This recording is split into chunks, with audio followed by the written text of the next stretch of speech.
Hello everyone. For project 3, we implemented sound generation using DCGAN using 3 different approaches.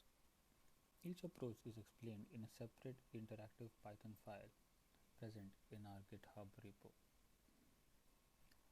In this video, we will give you an overview of approach 3 to generate sound using DCGAN. In order to run the code for approach 3, you would need to download our GitHub project and copy the string beats interactive Python file and the strings folder into the root folder of your Jupyter notebook. Run the string beats interactive Python file, and this is the screen that you'll see. Also, you can check out the videos for approach 1 and approach 2 in the same readme of our GitHub repo file. This interactive Python notebook gives you an explanation of how we generated sound from string instrument music file. The music file used in this approach is string.wave, which is stored in the string folder in our GitHub repo. The main reason for using string instruments is because string instruments have high frequency sound, and we wanted to understand if a DCGAN is better at producing sounds of high frequencies than sounds which are comparatively having lower frequencies. In this approach, the string.wave file is converted into 16 images, each of 164 x 164 size, where each image represents the frequencies in time a little less than 1 beat for this particular sound file. This wave file is 12 seconds long and is recorded at 80 beats per minute. We clip the frequency data from the file from the 0th position to 43,366th position. This crops the length of the string music file to just under 10 seconds. This enables us to convert the sound frequency data in 16 images of size 164 x 164.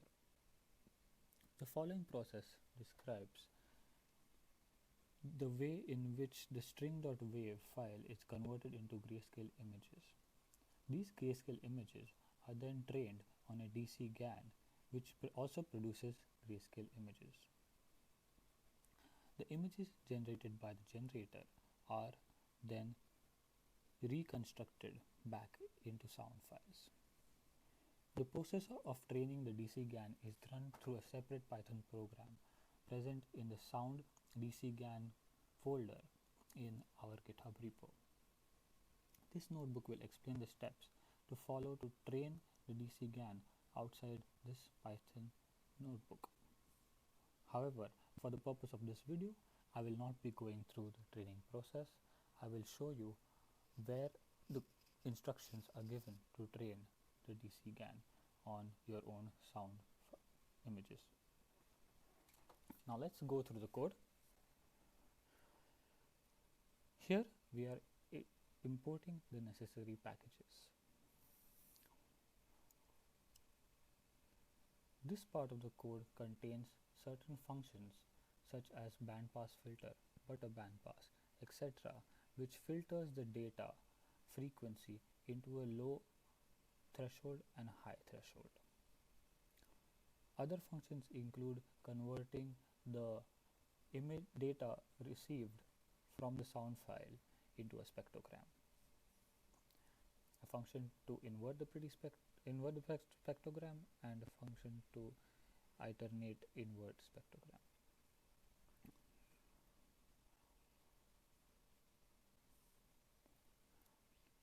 This part of the code is the parameters required to run the code. Here we have mentioned that this particular file was saved or recorded at 80 beats per minute. The low cut frequency is 500 and the high cut frequency is 15,000. In this part of the code, we are going to read the strings.wave file, which is present in the strings folder, After reading the file, we get the data associated with the wave file and the rate at which this file is saved in frequencies per second. The rate is 44,100. Based on the rate, we can find out the number of seconds in the file.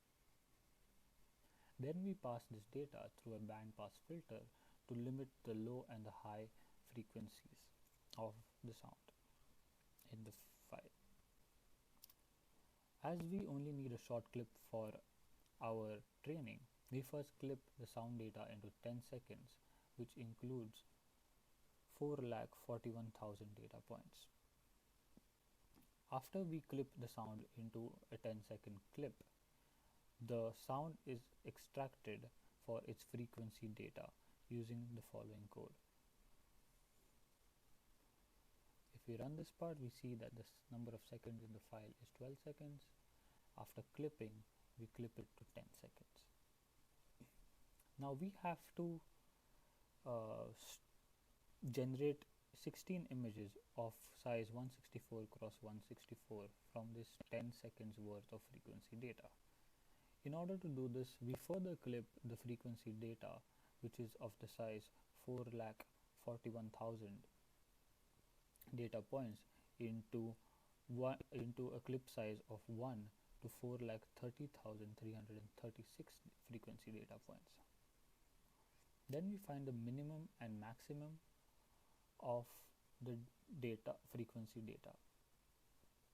After that, we split the frequency data into samples, each of 16 samples, each of size 164 cross 164. Now if I play the original music data to you, this is the sound that I get.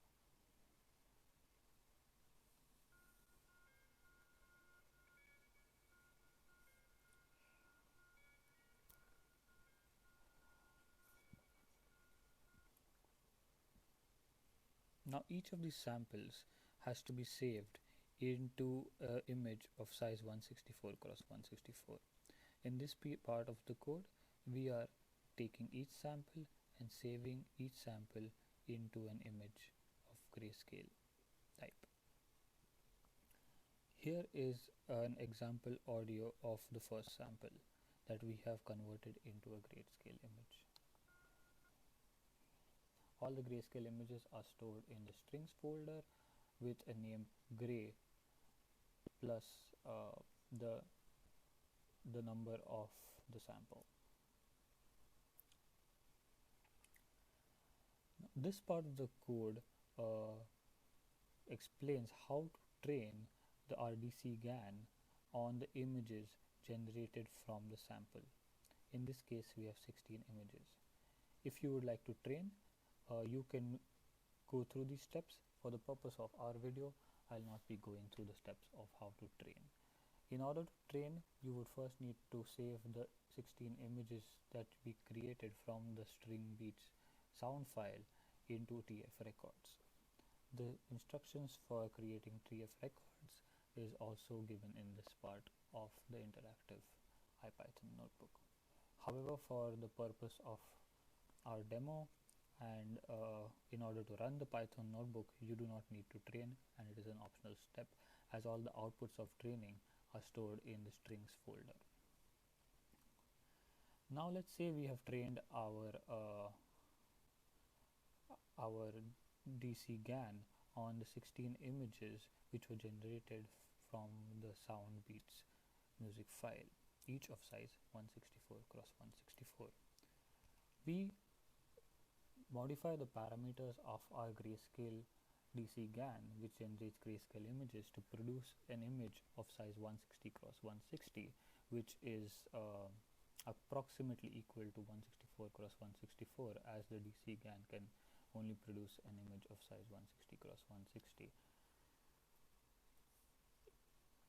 In this part of the code, we are going to take a sample image generated by the DCGAN generator after 7,500 iterations.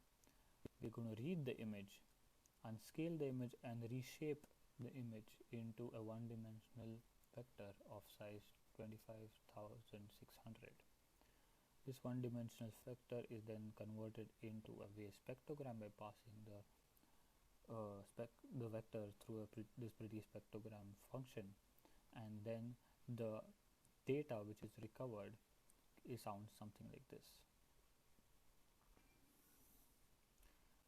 As you can see, the sound is a little noisy, but it still has a small beat which can be heard in the sound. Similarly, we take another image which was generated by the generator after training for 7100 iterations, and we convert the image into sound. The sound sounds something like this.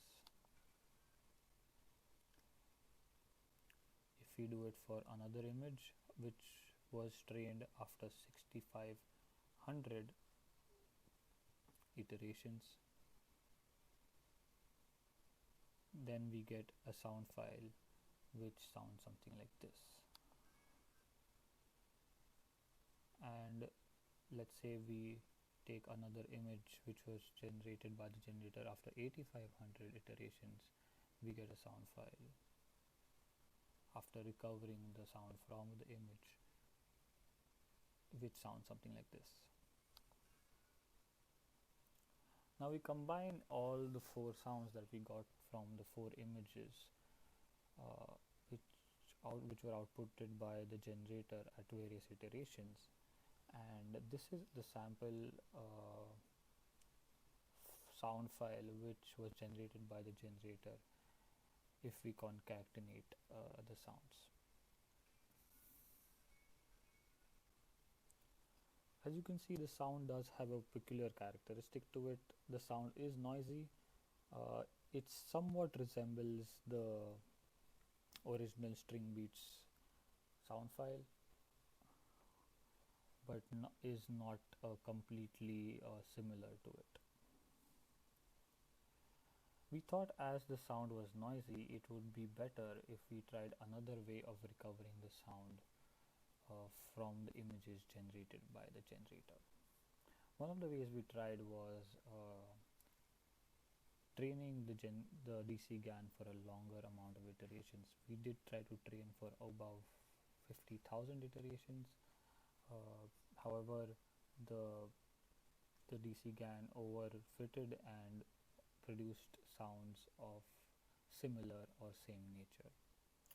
Another way we tried was to scale the images values into a range of 0 to 65 using a domain of 0 to 255, using a domain from the minimum frequency of the entire sound file and the maximum frequency of the entire sound file.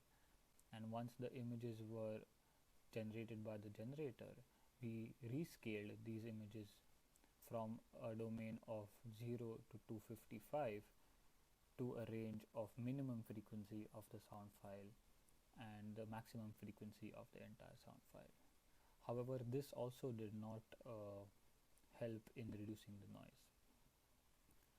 The third way we tried to reduce the noise in the sound file is by generating a spectrogram of the data which was recovered from the image generated by the generator, and then recovering the sound from the spectrogram. So here's the code for generating the spectrogram and recovering the sound from the spectrogram. So there was some error, I don't know why. Let's just try this.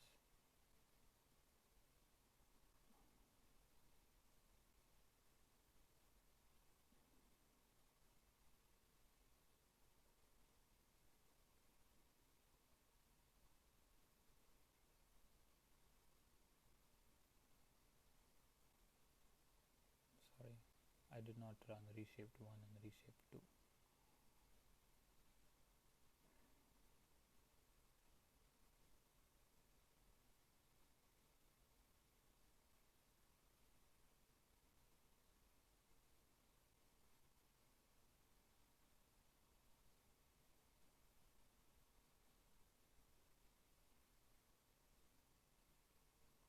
So this is the sound generated after concatenating the the four sounds. Alright, so now that we got rid of the errors, let's say this is the code for generating spectrogram from the data recovered from the image generated by the generator. Similarly, this is another spectrogram from another image generated by the generator. This is the third spectrogram from an image generated by this generator, and this is the fourth spectrogram. If we recover the audio from these spectrograms, which is present in this code, we do see that the sound is still noisy. The sound is more loud and clear with respect to amplitude, but it does have noise associated with it. Again, this is the sound recovered from another spectrogram. This is the second spectrogram which we generated above. This is the sound we get. And the sound recovered from the third spectrogram shown above. And the sound generated from the fourth spectrogram shown above.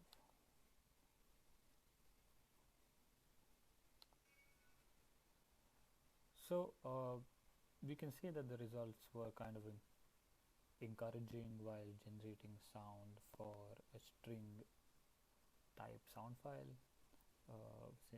which has high frequencies. If we have better ways of denoising the sound from the images generated by the generator, then we would have much better outputs, and for a future work we can definitely look into a way of denoising the data which is recovered from the image generated from the generator. That's it for this video, and thank you.